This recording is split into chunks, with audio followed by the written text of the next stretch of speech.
केडीसीसी bank Warna शाखा घोटाळा प्रकरणी 5 जणांवर कोडोली पोलिसात गुन्हा दाखल।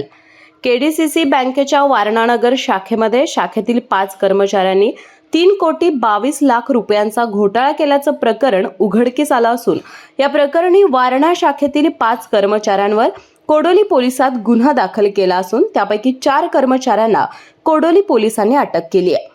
एक जण अजून अद्याप फरार आहे। कोल्हापूर जिल्हा मध्यवर्ती सहकारी बँकेची वारणानगर येथे शाखा आहे।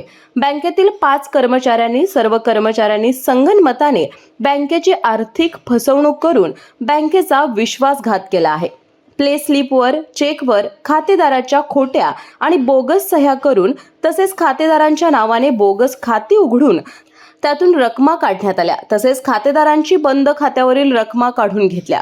या कामी कर्मचाऱ्यांचा युजर आयडी पासवर्ड वापरून दिनांक 15 जुलै 2021 ते 20 सप्टेंबर 2024 या कालावधीमध्ये बँकेतील 5 कर्मचाऱ्यांनी संगनमताने 3,22,00,000 रुपयांचा घोटाळा केलाय।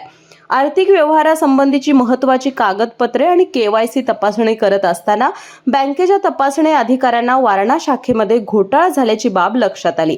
घोटाळा केलेल्या कर्मचाऱ्यांकडे संबंधित अधिकाऱ्यांनी मागणी करूनही योग्य कागदपत्र आणि केवायसी दाखवू शकले नाहीत, त्यामुळे हे प्रकरण उघडकीस आलं।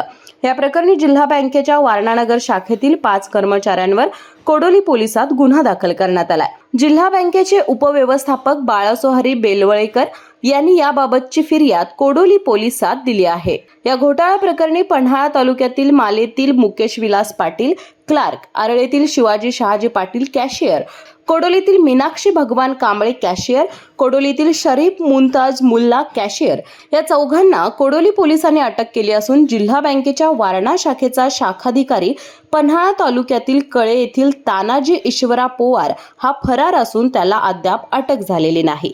याबाबत आर्थिक गुन्हे शाखेच्या पोलीस उपअधीक्षक सुवर्णा पत्की अधिक तपास करत आहेत। आ आ आई येस ब ब बदक क क कणीदार, ख ख खमंग, ग ग गोकुळ तू हा अगदी घरच्यासारखं। कणीदार, खमंग म्हणजेच गोकुळ तूप।